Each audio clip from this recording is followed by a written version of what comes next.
I got him.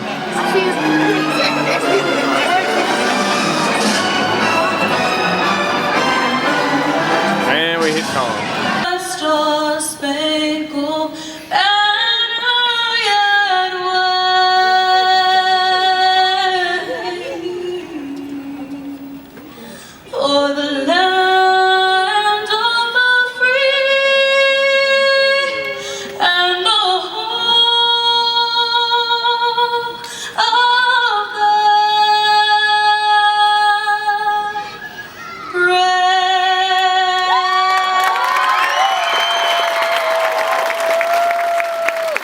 And with that, I had 3 stories. I was going to make it 2. And with that being said, I'll start with this one. You know the story of my father.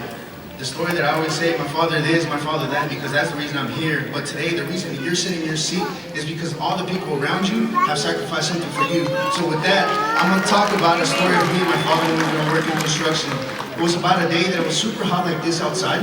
And I couldn't wait till 12 o'clock hit so we can get our food and drinks. And we had one guy that was from Venezuela, and he said, man, I'm glad we're out of that heat. And at the end of the day, we started eating our, I love you, mama. She sent us some tacos that day. Mami, muchas gracias por los tacos. But we had tacos that day, and this is where it gets interesting. We're eating, and right as we're eating, we're having a conversation. I remember a piece of that meat from that taco falls from my taco, and it hits the floor. I didn't think much of it. My dad keeps on going with his conversation, and I just see the Venezuelan guy. He looks at my dad, he looks at the meat, he looks down, and he grabs that piece of meat and he blows on it and he sees it, and I'm sitting, and he says, I'm sorry, I'm very sorry, and this is embarrassing, but where I come from, we do not have money for meat to put on the table for my family. And then he tells me, the days that we do have meat on the table is because I have to give up 2-3 days worth of my job in order for me to put something on a special occasion. And that broke down my heart. And with that being said, the reason that we say thank you nowadays is because people like that give up so much for us to be sitting down. So whenever you say thank you in our speeches, whenever you say thank you to your parents, family, friends, your advisors, the reason that you're here is because of them. But they have sacrificed so much. But right now we have so much joy in our hearts that we forget how much they sacrificed for us. So everyone out there in the stages, everyone here, everyone behind me that has helped us get to your seats, thank you with the deepest reflection of our hearts.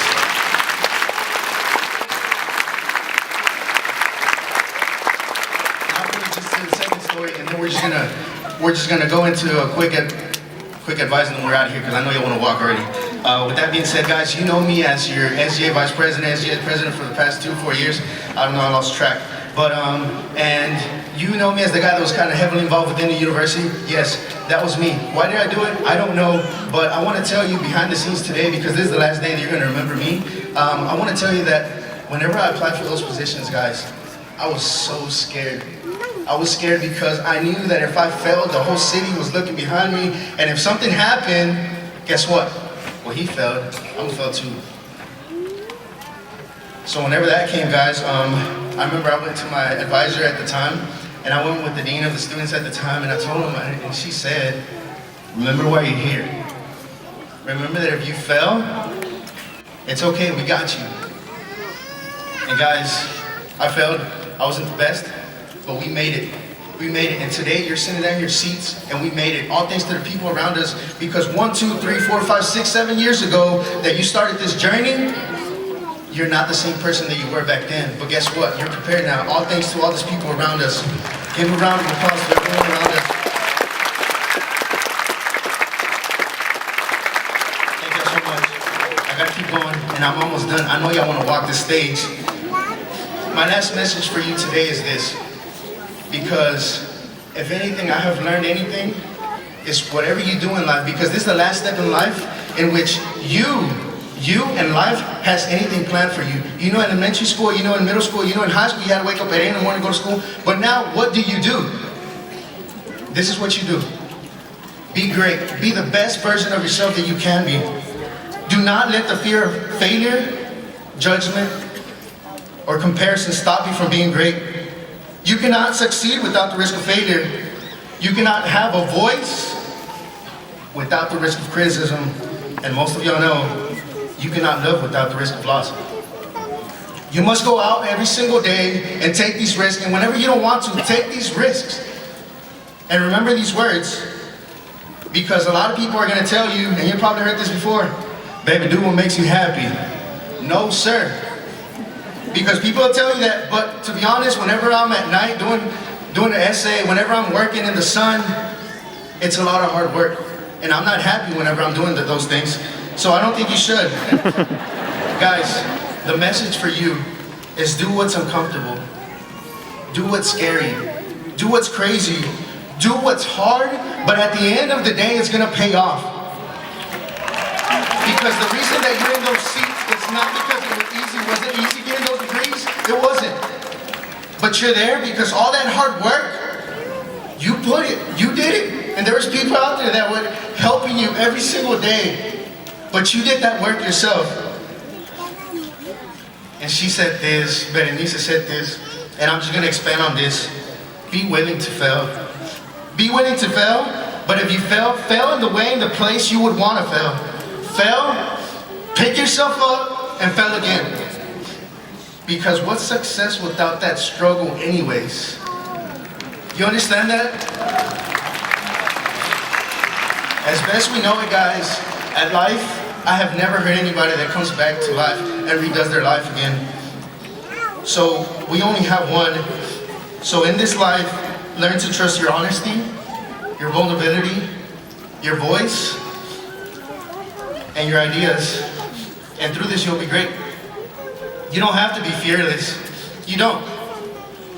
Because my father, he was so scared crossing and doing all those things to be where I am today. I'm sure he was scared, but you know what? He did it. He took those risks. And that's a man that I can say that he did it for us. And he's an example of this. So I know this advice works. So whenever you need advice, guys, remember, be the best person you can be. And like Berenice said, energy is everything. Now guys, I think my time is ending. And I was charged, they told me that I had to take care of the UNTD Snapchat. So whenever I say spring class of 2018, I'm so sorry. I am so sorry. Y'all gonna turn up for me already? Congratulations, class of 2018. Give it up for y'all.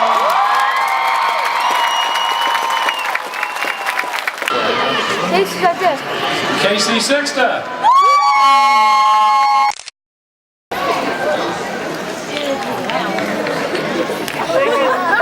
Janisha Spuriev.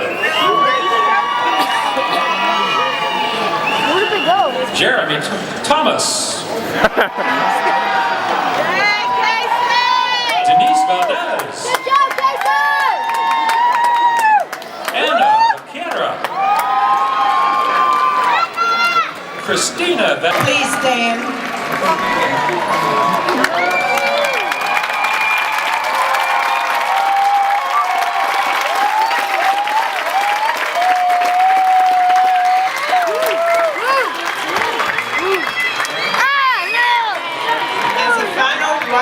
Commencement, you may now move your tassel from the right side. You can kiss the bride.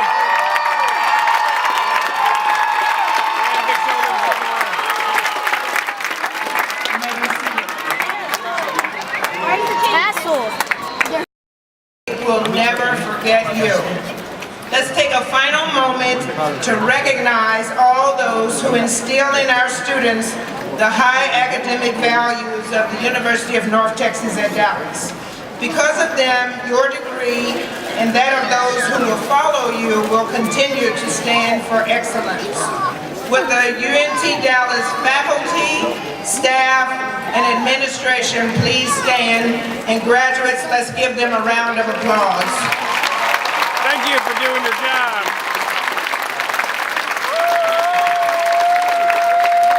You get paid to do this.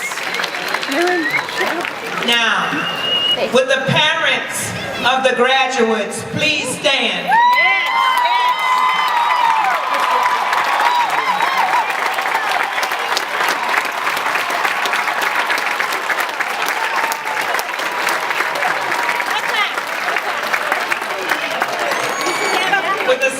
spouses of the graduates, please stand. What are the spouses?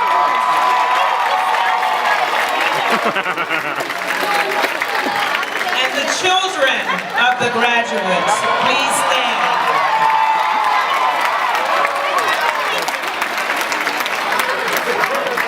Now the grandparents, brothers, sisters, uncles, aunts, cousins, and friends of the graduates, please stand.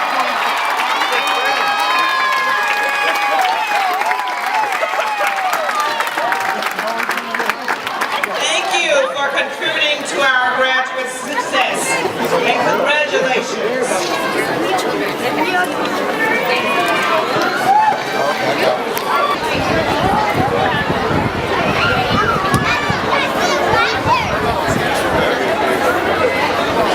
I just took over your phone, Lynn. I'm just gonna snap a couple.